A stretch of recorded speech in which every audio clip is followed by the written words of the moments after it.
Good morning, boss! Hindi na ba ninyo maitago ang inyong sign sa paging? May solusyon dyan ang Dermaesthetic. Meron tayong photo rejuvenation. Halika, samahan nyo kami at nang inyong makita ang ating procedure.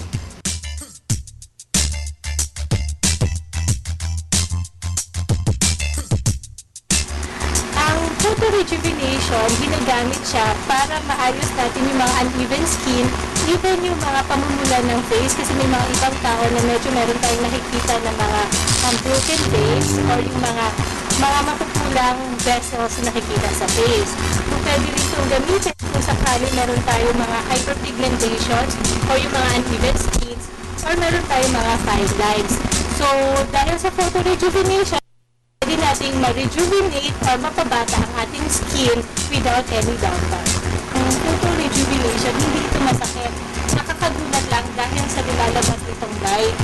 No? Ang mararamdaman natin ito, parang may konting titik. Pero, since ang procedure non-invasive at non-ablative, wala kang mararamdaman dapat nito.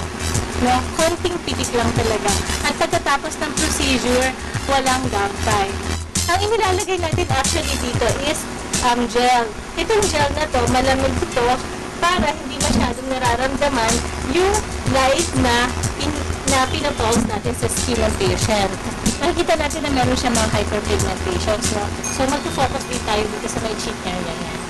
Ang photo rejuvenation, nakakatulong din siya na mag-reduce ng scars. Pero basically, yung mga scars na pigmented scars, nakaka-tighten din siya ng skin. Kadalasan mapapansin natin to 10 days after the procedure, may pagbabago na sa skin natin. Usually, ginagawa ang procedure na to every week. Kadalasan mga 6 to 8 sessions ang kinakailangan natin or depende sa case ng patient. Since nagta-tighten siya ng skin, nababawasan natin or lumiliit yung natin. Pero kadalasan, pag once lang nagpa-treat, normally, nag-effect na mga about 20% na nare-rejuvenate ang skin natin. 20 to 40%. Normally, ang procedure, tumatagal siya ng about mga 20 minutes. So, if in case na may trabaho kayo, then over lunchtime, pwede ninyo itong pagawa. Para sa mga tao na medyo nagpaayos ng nose, don't worry, hindi naman to harmful sa mga nailagay sa nose natin. So, napaka-safe ng photo rejuve. Para naman sa mga taong na naka-contact lens, wala din tayong problema doon. Ang contraindication lang for photo rejuve is for those who have open wounds or infected wounds sa face natin. At of course, para sa mga buntis, hindi recommended na magpa-photo rejuve. Tumatagal to hanggat mini-maintain natin kasi ang ginagawa niya actually is ina-enhance niya yung collagen formation para magkaroon tayo ng firmer skin. No? So, kung ginagawa natin to regularly, then mami-maintain natin yung youthful skin. After the procedure, minsan mapapansin natin medyo mapula ang face. Patient lang yun, normally mga naglalas lang yun about 3 to 4 hours. Then after nun, wala na. Pero expected natin na dapat hindi tayo magpapaaraw.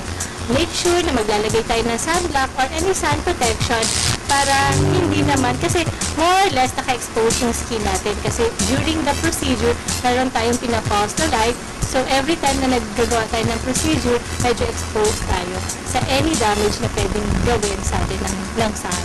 So, ayun ang ating photo rejuvenation. So, wala dapat tayong ipangamba. Napakadali na ngayon magpabata. At wala tayong dapat ikatakot dahil wala namang downtime ang photo rejuvenation. You can call us up at 7080-461 or 403-6388 or 353-9041. Or you can like us at Facebook, Dermaesthetic Clinics, or you can email us at dermaestheticclinics@yahoo.com. Ito po ang inyong beauty doctor from Dermaesthetic. Ako ay masaya sa Dermaesthetic dahil sa non-invasive rejuve procedure. Ako ay nagiging 10 years younger at nakakabalik sa aking trabaho without any trace na ako ay nagpagawa.